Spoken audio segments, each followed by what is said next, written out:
Bonsoir tout le monde, je suis grandement content d'être ici et je remercie tout le monde, tous les gens qui étaient derrière cette invitation. Les temps qu'on vit aujourd'hui sont d'une fragilité et d'une violence extrême et c'est des temps qui nous apprennent en fait qu'est-ce qu'on peut faire, qu'est-ce qu'on peut être, comment on peut vivre ensemble, comment on peut échanger et comment on peut changer aussi notre vision et notre pratique de la vie. Je vais essayer de parler des outils avec lesquels je travaille dans ma pratique artistique.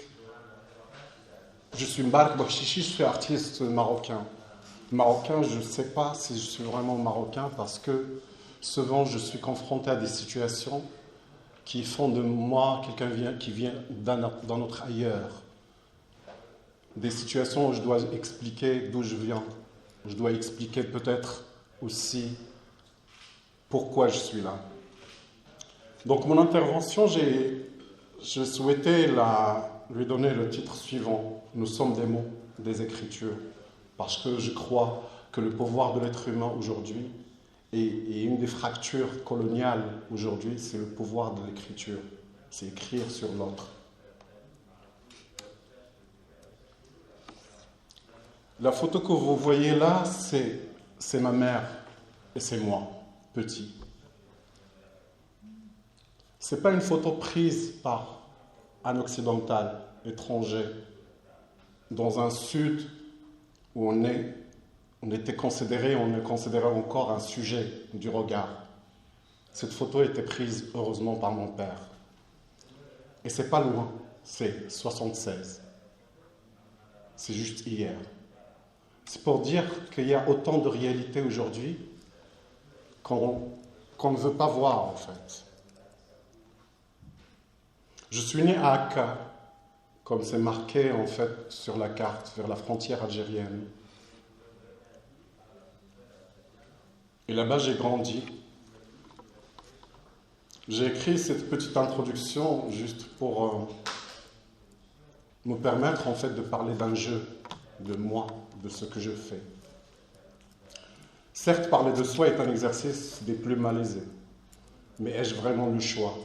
Sinon que d'y aller de ce pas, le moi et le je, étant les deux vocables à partir desquels je pourrais fournir avec plus ou moins de bonheur un récit au sujet d'une expérience, la vie, la mienne de vie, rétrospectivement.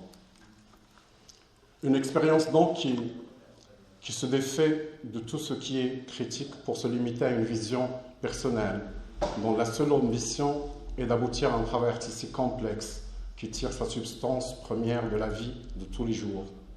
Se creuser où se fondent divers éléments subjectifs, sociétals, géographiques.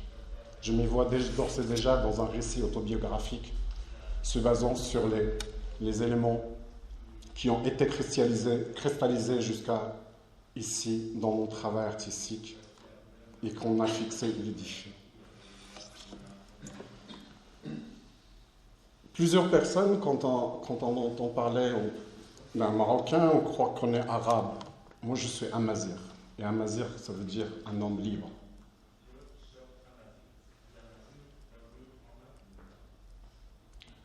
Appelé par l'autre, à un certain moment, berbère. Et je crois que ça vient de barbare. Et cette idée de barbarie, aujourd'hui, quand je l'entends, en fait, ça me conforte, ça me met à l'aise. Pourquoi ça me met à l'aise? Parce que ça me débarrasse, en fait, d'un grand poids. C'est-à-dire, je peux trébucher, je peux me donner, je peux m'offrir des éléments humains, je peux interpréter, peut-être je peux écrire.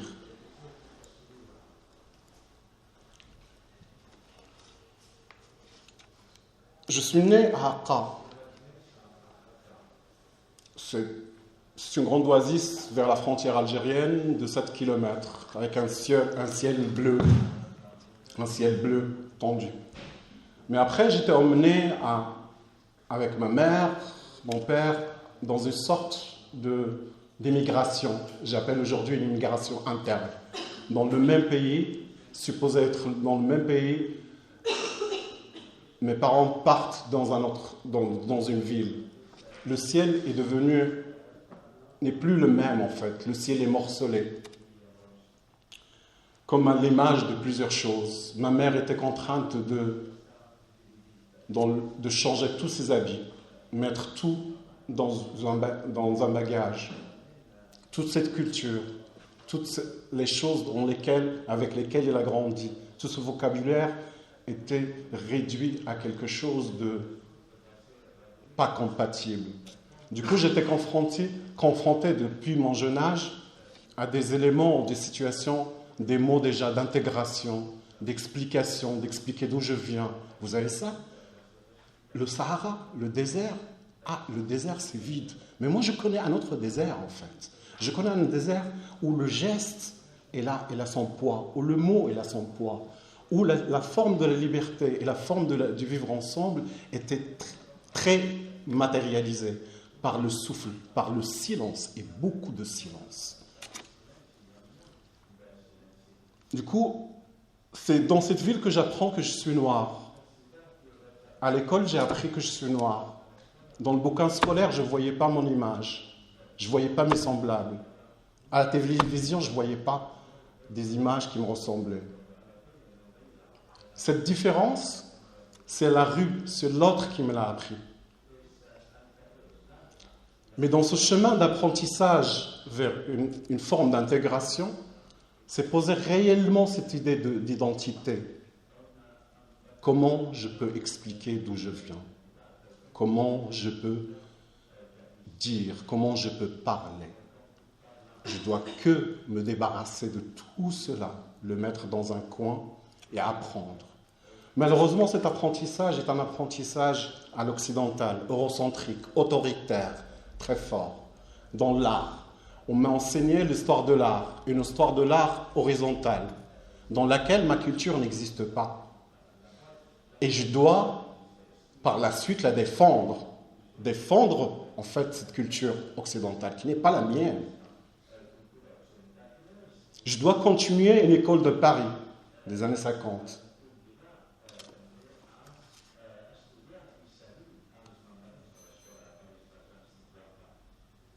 Cette idée, en fait, de vouloir s'intégrer, devenir quelqu'un qui peut se présenter,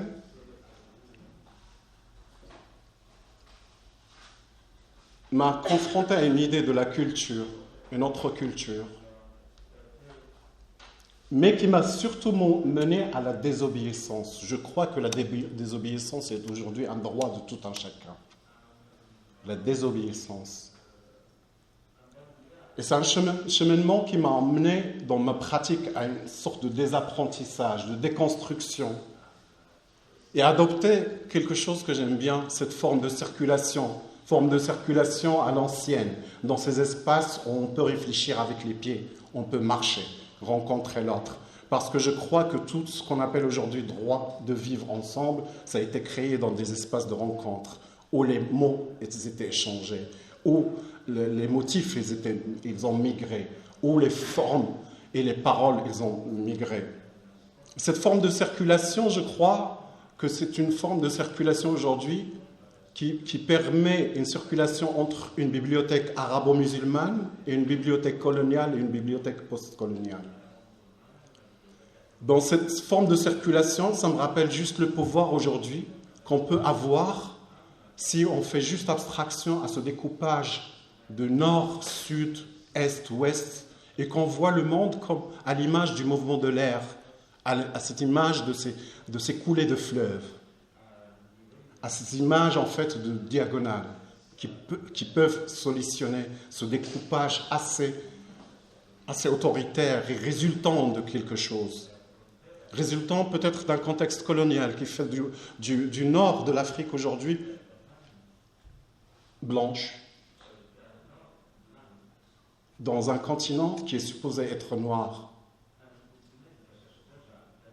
Le désert ou le Sahara qui était un espace de circulation est devenu une frontière. L'Afrique du Nord, c'est plus le moros qu'on voit, c'est plus le moros en fait qu'on voit dans la représentation picturale, iconographique occidentale, mais le moros, il est devenu blanc. dans un concours de blancheur, à l'image de la statue grecque, à l'image de ces canons de beauté, dans cette forme de concurrence, faire quelque chose. Et c'est là où je comprends pourquoi en arabe, on appelle la Méditerranée, on appelle Al-Bahr al-Abyad al-Mutawassit, la mer médiane blanche.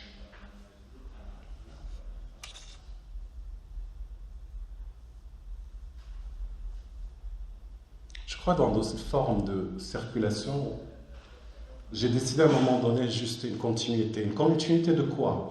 Une continuité d'un savoir-faire, des choses que j'ai vues jouer dans mon enfance, des objets qu'on fabriquait, mais des objets qui alliaient la beauté et la bonté. Des objets, en fait, je me demande jusqu'à aujourd'hui pourquoi on ne qualifie jamais un objet qui est fabriqué dans les Suds, en général, de sophistiqué.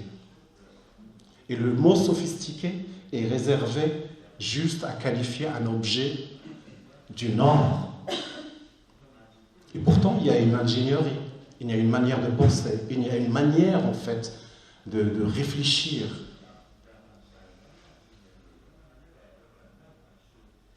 Le mot artisanat, par exemple, le mot folklore, pour moi, c'est des mots qui sont venus dans les bagages du colonisateur. Pour arrêter, en fait, nos savoir-faire, les arrêter à une forme d'artisanat et transposer un autre regard, une autre manière de faire. Et je crois que je prends pas pour cette continuité qui est pour moi intéressante dans le savoir-faire, en fait, qui recèle aussi toutes ces idées péjoratives par rapport à un corps qui ne pense pas, un corps noir, un corps qui ne pense pas. Mais l'artisanat est quelque chose de très humain parce qu'il casse l'idée de la sérialité, de l'industrie qui veut fabriquer quelque chose de semblable, d'identique. Et pourtant, on est tous différents et on est singuliers. La terre, lieu d'un ordre social. Je crois que l'idée de la terre est très importante, en fait, quand on parle d'un vivre ensemble, quand on parle d'un rapport colonial ou d'un rapport racial. La terre, c'est quelque chose qu'on partage, mais en même temps, il nous départage. Et crée par moments ou par endroits des ordres sociaux, dans l'injustice, dans l'indifférence. Je parle de terre et je parle de visibilité, d'invisibilité, parce que je travaille aussi beaucoup sur les communautés noires au Maroc. Il y a plusieurs communautés noires au Maroc dont la présence, l'existence, les savoir-faire sont invisibles ou même invisibilisés. Et je crois que je m'appuie sur cette idée d'invisibiliser pour les rendre visibles, libérer la parole, la conjuguer au pluriel.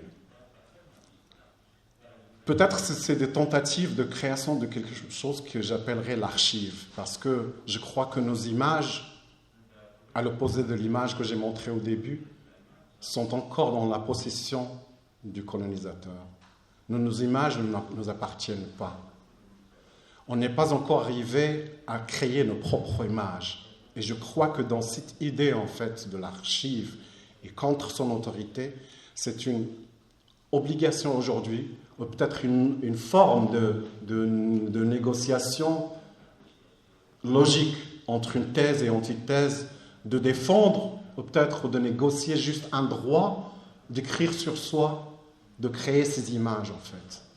Et de plus rester ce sujet anthropologique qui donne un point de lecture vertical. Du coup, cette idée de l'histoire et de placement et de négociation d'écriture, pour moi, il s'applique dans une sorte de temporalité qui est liée à l'histoire. Dans ma pratique, je cherche plusieurs endroits qu'aujourd'hui, ils ne sont pas considérés comme des endroits de visibilité ou des endroits de création d'images de modernité au Maroc, surtout. Parce que pour moi, les villes, c'est des laboratoires d'une sorte de modernité, mais la vérité, c'est vraiment les montagnes. C'est derrière les montagnes. C'est ces connexions géographiques C'est ces réalités qui sont invisibles. C'est parce que les montagnes, elles ont le pouvoir de résister et le pouvoir de sauvegarder.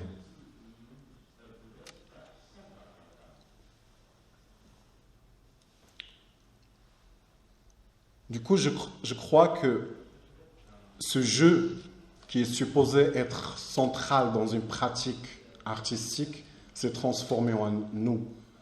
Et je crois qu'on est tous un alphabet qui compose les mots. Nous sommes des écritures.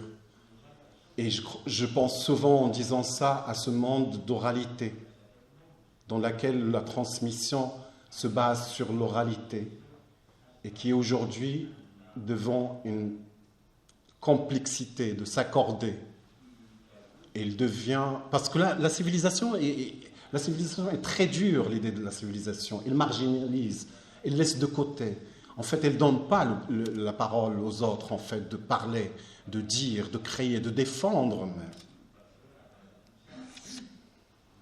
Je vais montrer quelques travaux que j'ai faits depuis quelques années. Ça, c'est un ensemble de travaux que j'ai appelé les mains noires. Dans une région du sud du Maroc, qui est appelée Temgrout, une région où il y a une communauté blanche et une communauté noire. Mais la possession des terres appartient aux blancs, la possession de l'eau appartient aux blancs. Et dans cette région, il continue en fait vraiment de l'existence d'un métier, le métayage, qui réduit les mains noires à des mains qui travaillent au service de cette communauté blanche. Du coup, j'ai essayé de faire un travail avec des membres de cette communauté à proposer à tout un chacun un bout d'argile et le renfermer dans sa main. Je l'ai appelé main noire, ça c'est le négatif de la main.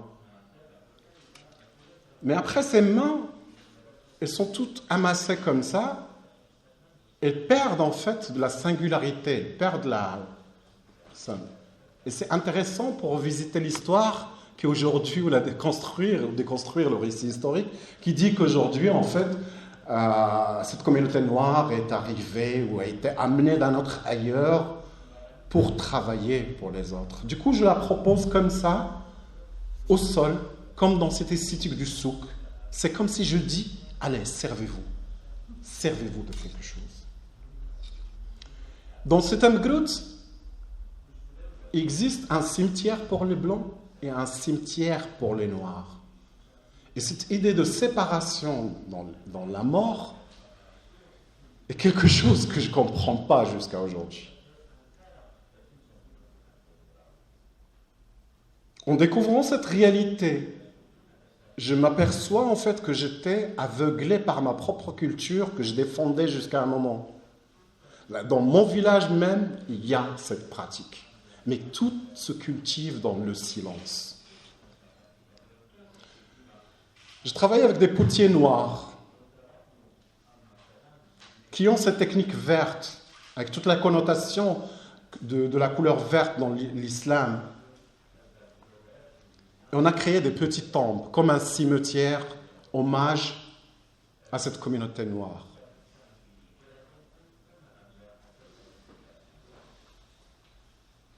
Là aussi, c'est un travail autour de la terre, du rural. Je sais pas, moi, ce qui m'intéresse beaucoup, c'est comme, je sais pas, peut-être je suis homo sapiens et je peux l'assumer, assumer cette idée d'homo sapiens. Parce que j'aime bien réfléchir avec les pieds, avec les mains et partir vers le monde rural qu'on ne veut pas voir aujourd'hui. J'aime bien rentrer dans des musées, dans des galeries avec de la poussière dans mes poches. J'aime bien cette image de cet agriculteur qui sème, qui pousse, qui avance, qui dessine des traits. Là, c'est un jardin hommage au Haratin, à cette communauté de noirs travailleurs agricoles. Je pars de l'idée de l'arbre de vie, qui est inventé en Mésopotamie.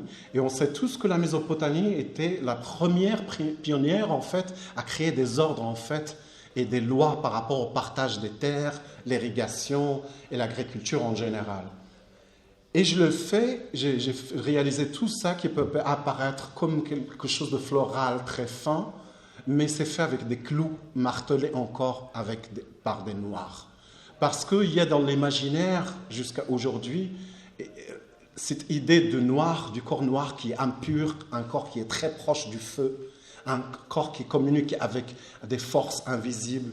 C'est pour cela qu'on trouve souvent des forgerons dans des villages marocains, ils sont noirs. Et qu'on trouve jusqu'à aujourd'hui des représentations et un recyclage de cette idée sous plusieurs formes, même dans les espaces urbains. Roland Barthes, pour lui, disait que vivre ensemble, il pouvait illustrer ça par la forme du rectangle. Et la forme du rectangle est pour lui la meilleure forme pour illustrer ça, dans une communication qu'il avait faite en 1979.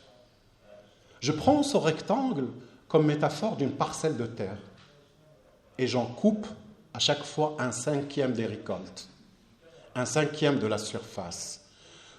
En référence à cette junte de métayers, on les appelle khammasa, ces noirs qui vont travailler la terre des autres pour toucher 1/5 des récoltes.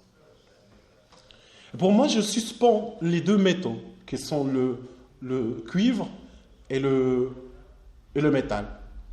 Je les suspends par une forme d'oxydation. C'est comme si j'arrête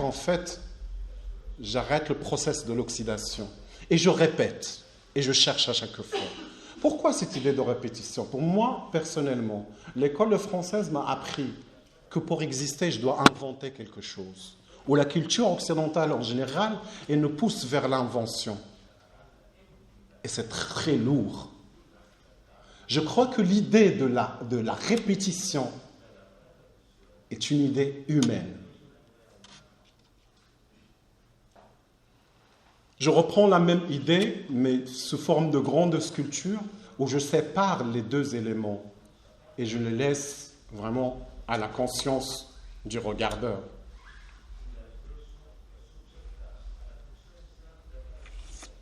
J'étais en Tunisie, dans le sud de la Tunisie, je parlais avec un potier en amazigh, en ma langue maternelle. Parce que ma langue maternelle, ça m'a permis en fait de parler avec des gens au sud de la Tunisie, en Mauritanie, et de comprendre à un moment donné que peut-être que je ne suis pas un Marocain, je n'ai pas intérêt en fait à défendre un morceau de terre défini. J'ai peut-être intérêt à comprendre qu'est-ce que ça veut dire le territoire. Et je parlais avec lui sur la mort, etc., et sur la terre. Puis à un moment donné, il me montra un bout de terre qui était noir. Et je lui dis, mais pourquoi celui-là il est noir, celui-là? Il me dit, nous sommes tous faits de terre. Et je trouve cette idée qui est assez simple, que l'idée raciale peut facilement être à l'image de la terre. Nos peaux ont les mêmes couleurs que les terres, que les couleurs de terre. Et je les mets comme des épitaphes de tombes en ligne horizontale, avec une idée de transgression, de continuité. Parce que j'aime beaucoup aussi l'idée de l'horizontalité. Là, c'est un exercice un peu fou dans lequel je fais des sculptures de 1 cm presque, avec des terres différentes, et je les fais cuire avec des différentes températures. Et ça me donne quelque chose de très, très large, très grand. C'est toujours dans cette idée de répétition. Et je crois que c'est dans l'idée aussi du mot arabe équivalent à la création qui est le khalq, c'est-à-dire créer, la création. Et dans cette idée de regarder en petit, je trouve que c'est très très beau, c'est très poétique, parce qu'aujourd'hui on nous prive même de regarder quelqu'un qu'on ne connaît pas. Et pourtant, on peut se regarder. Et c'est cette idée du regard qui est intéressante, de regarder quelque chose. Là aussi, c'est un travail autour de la mort, l'idée de la mort. C'est un travail autour de... C'était moins, en fait, de tombes, sans tombes, mais avec des nuances vertes, très accidentées, qui nous ressemblent, en fait, que j'ai appelé terre verte.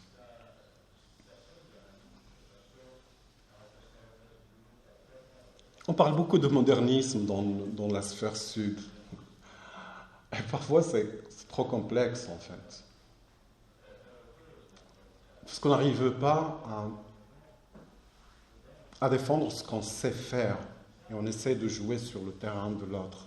J'étais dans le sud de la Tunisie et j'ai rencontré une communauté de femmes qui font du tissage. Et la Tunisie est un contexte qui s'est modernisé, en fait, dans le monde arabe, avant le Maroc et l'Algérie et d'autres pays. Mais devant ce phénomène de modernisation, ils ont perdu plusieurs techniques, en fait. Et j'ai directement pensé à une communauté qui est à côté de mon village natal, qui est une communauté de tisserands de femmes noires, et j'ai créé une sorte de correspondance entre les deux communautés, dans une idée d'échange de savoir-faire, etc. Mais l'idée, après, je le présente comme un tableau. C'était pour moi comme un geste de prendre ce tissage avec lequel on fabrique des vêtements, etc., mais de le mettre sur un châssis, et pour dire, c'est ça notre modernité.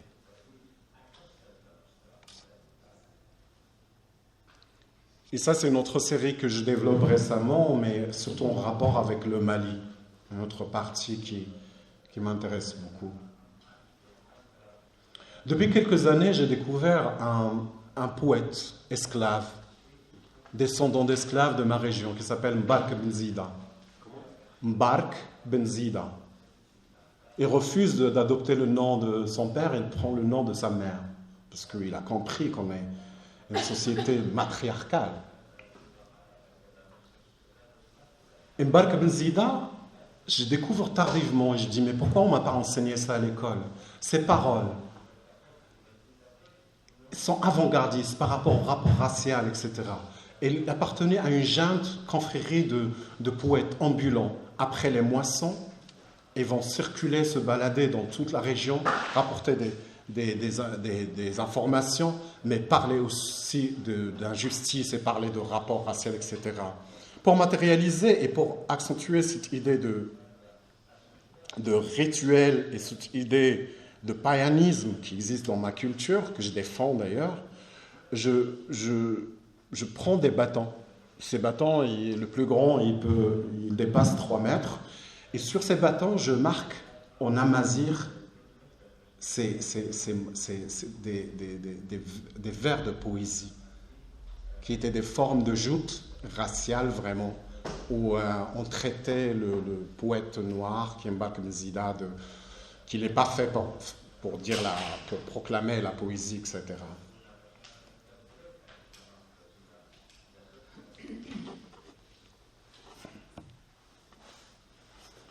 Ben voilà, merci, parce que je crois que j'ai dépassé un peu les 30 minutes. Merci beaucoup.